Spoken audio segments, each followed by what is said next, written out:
আমি কত ভালো, আমার তার সাথে দীর্ঘদিনের ঘর সংসার, সে যদি বলে আমার স্বামী ভালো, তাহলে আসলেই ভালো। আর পাড়ার মানুষ ভালো কয় তা তো আরো ভালো, আর দূরের মানুষ ভালো কয়টা অত ভালো না। তো আব্দুল্লাহ ইবনে মুবারকের কামার বলতেছে, আমার স্বামীর প্রশংসা কি করব। উনার গুণ ছিল হলো, উনি এখানে কামারের কাজ করতেন। এই যে এই ঘরেই ছিল, আমি তো বন্ধ হয়ে গেছে, উনি নাই, আর নাই, কাজও নাই। তো উনি কামারের কাজ করতেন, উনার এই হাতুর পিটাইতেন। উনি আব্দুল্লাহ ইবনে মুবারক রহমাতুল্লাহ আলাইহির মুরিদ ছিলেন। আব্দুল্লাহ ইবনে মুবারক রহমাতুল্লাহ এর কাছে মুরিদ, মুসলমান কামার, আমাদের দেশে তো হিন্দু কামার, মুসলমান কামার। তো উনি হাতুড়ি যখন পিটাইতেন, সিস্টেম ছিল লা ইলাহা কয়ে হাতুড়ি উঠাইতো, আর ইল্লাল্লাহ কয়ে মারতো। লা ইলাহা ইল্লাল্লাহ, লা ইলাহা ইল্লাল্লাহ, লা ইলাহা ইল্লাল্লাহ, লা ইলাহা ইল্লাল্লাহ, এভাবে জিকিরের সাথে উনি জীবন ভরে হাতুড়ি মারছেন। আল্লাহ, আমি দেখেছি আমার স্বামীর এই কর্মের ভিতরে অন্যান্য কর্মকারদের হাতুড়ির বাড়িতে লোহা যতটুকু বাড়ে, আমার স্বামীর বাড়িতে তার সাথে দ্বিগুণ বাড়ে, জিকিরের সাথে হাতুড়ি মারতেন। আর যখনই আজান হতো আর একটা বাড়িও দিতেন না, সাথে সাথে কাম থুইয়ে মসজিদে চলে যেতেন। এটা দেখতাম। একবারের একটা মজার গল্প হলো, উনি বলতেছেন যে আমার স্বামী একবার লা ইলাহাকে হাতুড়ি উঁচু করছে, ইল্লাল্লাহ বলার আগে মসজিদের থেকে আজানের আওয়াজ আছে, আল্লাহু আকবার, আল্লাহু আকবার। সাথে সাথে জবানে ইল্লাল্লাহ বলছে, কিন্তু হাতুড়িটা লোহার উপরে মারে নাই, সাইডে ফেলে দিয়েছে। আমি যে বললাম সেই হাতুড়ি তো নিচেই ফেলালেন, তাই এদিক ওদিক না ফেলে লোহার পর মারি দিতেন, কাজ একটু আগে যেত, একটু চুল পরিমাণ হলেও কাজ আগাবে। বলার সাথে সাথে আমার ধমক দিয়েছে, আনাফাকতে, আনাফাকতে, তুমি কি মুনাফিক হয়ে গেছো? মুয়াজ্জিন আল্লাহর পক্ষ থেকে বলে আল্লাহ বড়, আর এর মধ্যে তুমি আমার হাতুড়ি লোহার পর মারতে বলো, তার মানে আল্লাহর চাইতে লোহা বড়। আমি ওয়াদা করছি, ওয়াকাবিতু জামিআ আহকামিহি ওয়া আরকানিহি, তোমার সকল বিধিবিধান মানিয়া লইলাম, আজান হবে আর তারপরে আমি লোহায় পিটেন দেব, তুমি আবার এই কুবুদ্ধি কেন দাও? এই বলে আমার যে ধমক দিয়েছে, আমি ভয়তে কাঁপতে থাকলাম। ইল্লাল্লাহ মুখে বলছে, কিন্তু হাতুড়ি লোহার উপরে মারে নাই। আল্লাহু আকবার।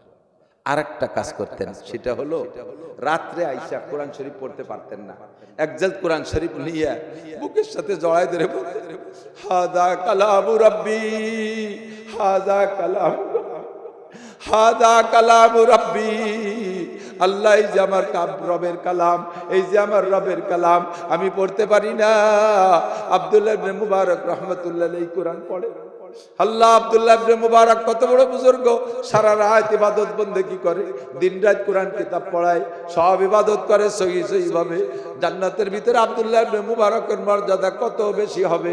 আমি মূর্খ অশিক্ষিত, আমি কিছু জানি না, আমি কোরআন পড়তে পারি না। আল্লাহ, আব্দুল্লাহ ইবনে মুবারক কত দামি মানুষ, এই বলে শুধু আব্দুল্লাহ ইবনে মুবারকের প্রশংসায় পঞ্চমুখ থাকতেন।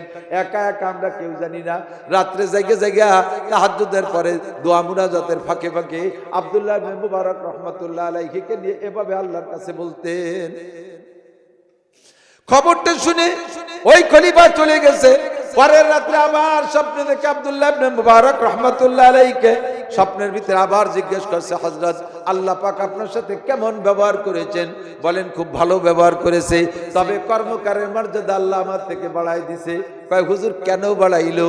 কয়, আমি পরে জানতে পারলাম ওই কর্মকার জীবন ভরে নিজেকে আমার চাইতে খাটো জানতো, আর আমাকে অনেক বড় মনে করত, আমাকে অনেক সম্মান দিত, আমার মর্যাদা অনেক বেশি বলে কল্পনা করত। এই সম্মানের কারণে আল্লাহ পাক তাকে কোনো এক দিক দিয়ে আমার চাইতেও বাড়াইয়া দিছে। কাজেই আর বাড়বো না, কথা কষ্ট হয়ে যাচ্ছে। আল্লাহ, কখনো আলেম উলামা, মাদ্রাসার শিক্ষক, দিনদার ধার্মিক, এদের সমালোচনা করার দরকার নাই। গীবতও করবেন না, অপবাদও দিবেন না, মোহাব্বত করবেন। রাজি আছেন তো? এই উলামায়ে কিরামের ভিতরে ক্লাসিফিকেশন আছে, হারগুলেরা রঙ্গ বুয়ে দেগারাস। একজন মুফতি আব্দুল গফফার সাহেব, আমাদের নগরকান্দার পীর সাহেব, হাজার হাজার উলামায়ে কিরাম তার ভক্ত, জেনারেল উচ্চ শিক্ষিত ভক্ত। যুবকরা বসো, এত তাড়াতাড়ি পেশাব হয়েছে, বুড়ো বুড়ো মানুষ বসে রয়েছে, তোমার পেশাব হয়েছে। আল্লাহ, আশাটাই স্বাভাবিক, কারণ সব শেষ হয়ে গেছে। এ বুড়োরা তো যে যৌবনের সাথে অন্যায় করে নাই, খুব টাইট মা। আর এদানিং পুলো পান রাতভর মোবাইল দেখতে দেখতে সব গেছে ঢিলি হয়ে। 2 কিলোমিটার জাতি 3বার পেশাব করা লাগে। মোবাইল, মোবাইলই মেরে দিছে। মোবাইলে যারা বেহায়া ছবি দেখবা, মোবাইলে যারা বেহায়া ছবি দেখবা, নারী বলো আর পুরুষ বলো, সবচাইতে বেশি মাইর খাবা, সবচেয়ে বেশি মাইর খাবা যৌবনের উপরে। যৌবন শেষ। 2 নম্বর মাইর খাবা চোখের উপরে। এই 70-80 বছরের বুড়োরা তারা মোবাইল চোখে দেখে নাই সেই সময়। এখন যা টিয়ার আড্ডায় দিয়ে কথা কয়, ওই ফেসবুক আর ইউটিউবের দিকে এরকম নিরিখ মেরি তাকে তাকায় থাকে না। আল্লাহ রহমতে 80 বছরের বুড়োরাও এখনো খালি চোখে বিনি চশমায় কোরআন শরীফ পড়ে। এরকম আছে না নাই? পেপার পড়ে, পত্রিকা পড়ে, বই পড়ে। আর আজকাল 8-10 বছরের পোলা পান চশমা ছাড়া পায়খানার দরজা খুঁজে পায় না, উঠোনে মেডি দেয়। সত্যি কথা কইছি না? জম্মের সত্যি কথা। জীবনটা শেষ করে দিচ্ছ। শোনো, এদিকে আসো, জাগা মতো আসো। আল্লাহ সবাইরে হেফাজত করুক, জলে বলেন আমিন। আল্লাহ সবাইরে রক্ষা করুক, সবাই বলেন আমিন। কষ্ট হয়ে যাচ্ছে না আপনাদের? অল্পক্ষণের জন্য বসেন, অল্পক্ষণের জন্য। যেই কথা বলছি যে মোবাইলে সব শেষ করে দিয়েছে, এর থেকে যথা পরিহার করার চেষ্টা করেন। একটা লিমিটেডের মধ্যে আসেন, সীমাবদ্ধতার মধ্যে আসেন। অবিরাম নফসকে অধিক নিয়েন না। হাজার হাজার মাদ্রাসার ছেলে এই মোবাইলের নেশায় লেখাপড়া ছাড়িয়ে দিয়ে চলে গেছে। স্কুল কলেজের ছেলেদের মোবাইল নিয়ে অত বাধ্যবাধকতা নাই, যার কারণে তারা ওপেনে আমল করতে পারতেছে। তাকে লেখাপড়া যেটুকু হোক আর নাও ক্লাস পার করতেছে। মাদ্রাসার ভিতরে আমরা মোবাইল ব্যবহার করতে দেই না, মোবাইলের নিশায় মাদ্রাসা পড়ালেখা বাদ দিয়ে চলে যাচ্ছে। বুঝে উঠতে পারতেছি না, আমরা মোবাইল বন্ধ করছি তার উন্নয়নের জন্য, তার উপকারার্থে। এখন দেখতেছি যে তার উপকার করতে যে আরো ক্ষতি ডবল হয়ে যাচ্ছে। এই মোবাইল ঠেকাতে যে টোটাল বাদ দিয়ে চলে যাচ্ছে। কোন দিক দিয়ে কি রায় দেবো এই বুঝে উঠতে পারতেছি না। আল্লাহ তাআলা সকলকে সহি বুঝ দান করে, বলেন আমিন। আল্লাহ পাক রব্বুল আলামিন। খেয়াল করেন। সব টুক বেজে গেছে, আর বড় না।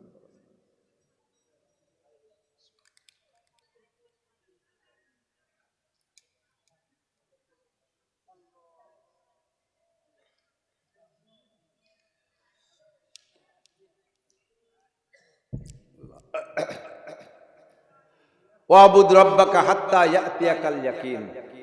লম্বা বয়ান, এই জায়গা অনেক লম্বা বয়ান। লম্বা বয়ানরে গুছাই এ পর্যন্ত নিয়ে আসা হয়। লম্বা বয়ান শুধু শর্টে তরজমা বলছি। আল্লাহ পাক বলেন, আফা হাসিবতুম আন্নামা খলাকনাকুম আবাসা। এ মাঠে যারা বসা আছেন সকলে একটু সাক্ষী দেন। আল্লাহ পাক আপনাদের কাছে জিজ্ঞাসা করে, আমি কি তোমাদেরকে অনর্থক সৃষ্টি করেছি, নাকি তোমাদের সৃষ্টির পিছনে আমার কোনো উদ্দেশ্য আছে? আমাদেরকে সৃষ্টির পিছনে আল্লাহর উদ্দেশ্য আছে না নাই? আমি তাই কোনো কাজ নিরুদ্দেশ্য করি না, যা করি পিছনে একটা উদ্দেশ্য আছে না? কালেকশন এক মাঠে অত চাষ দিলে মাটি নষ্ট হয়ে যায়।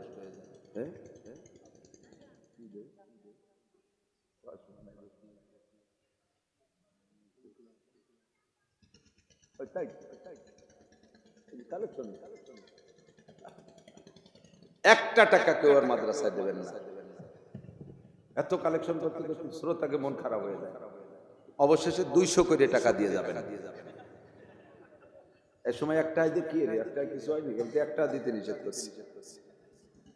বসেন, ভয় নাই, না দিলি পারা জোর করে হবে না। ফির নরমালে কালেকশন করে আমি তাও পারি না। এর মিটে কোনো অঙ্ক ধরে নাই, তাতে 70-80 হাজার টাকা হয়ে গেছে। আলহামদুলিল্লাহ। আমি শেষে বলতে চাই, সেটুক হলো হজ করব, যত ইবাদত আছে তার ভিতরে মুসলমানের জিন্দেগির একটা তামান্না থাকা উচিত, জীবনে একটা বার কাবা ঘর সচক্ষে দেখে নামাজ পড়বো। রাজি আছেন? হাজি সাহেব, হাজি আর উমরা করনেওয়ালা কারা আছেন? হাজি উমরা করনেওয়ালা যারা হজ করছেন আর উমরা করছেন, এগে একটু হাত দেখতে যায়। যারা হজ আর উমরা করছেন, একবার হজ উমরা করছেন? ও ভালোই তো, মেলা মানুষ। আলহামদুলিল্লাহ। বাকি যারা আছে আমরা হজ বা উমরা করব, কে কে রাজি আছেন? সত্যি রাজি আছেন? সত্যি রাজি আছেন? আল্লাহ তাআলা সবাইকে তৌফিক দান করুন। রাজি তো আছি, পয়সা তো নাই।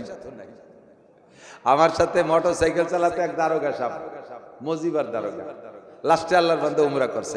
আমি বললাম যে মজিবার ভাই, কে হজে যাবেন না? আমি তো 12 মাস কাল পারি, আল্লাহ পারলি খালি।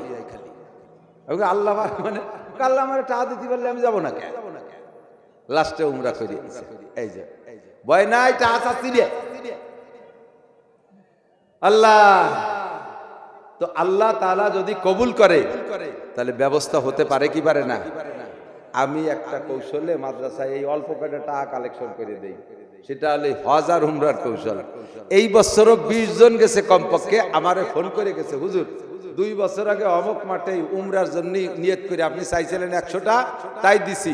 আল্লাহ কি দিয়ে কি রে এবার 2 লাখ টাকা উমরার জন্য ব্যবস্থা করে দিয়েছে, 3 লাখ টাকা আল্লাহ ব্যবস্থা করে দিয়েছে। আল্লাহ আর একজনের দিয়ে টাকা দিয়েছে, আমার উমরায় পাঠায় দিচ্ছে।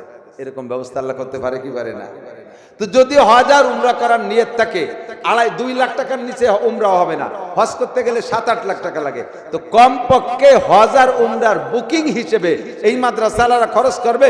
আপনি 100 টাকা দিয়ে যাইয়ে নাহে তেল দিয়ে ঘুমাবেন, হুজুররা আপনার জন্য দোয়া করবে, আল্লাহ ওই লোকটা 100টা টাকা দিয়ে গেছে মাদ্রাসায়, এর বিনিময়ে তাকে হজ বা উমরা করার টাকা জোগাড় করে দাও। হুজুররা দোয়া করবে, রেগুলার হুজুররা দোয়া করবে, ইনশাআল্লাহ আল্লাহ পাক ব্যবস্থা করে দেবে, ইনশাআল্লাহ ওয়াচিরে পেয়ে যাবেন। তো হজ আর উমরা করার নিয়ত করছেন যারা, পকেটে যদি 100টা টাকা থাকে, পকেটে যদি 100টা টাকা থাকে, একটু বের করে রেডি করেন। আমি ছাত্রদেরকে পাঠাচ্ছি, আমি মুসাফির মানুষ, আমি 100 কিলোর উপরে পথ অতিক্রম করে আসছি, আমি মুসাফির। 878 মাইল 78 কিলোমিটার দূরে গেলে মুসাফির হয়ে যায়, আমি 100 কিলোর বেশি চলে আসছি।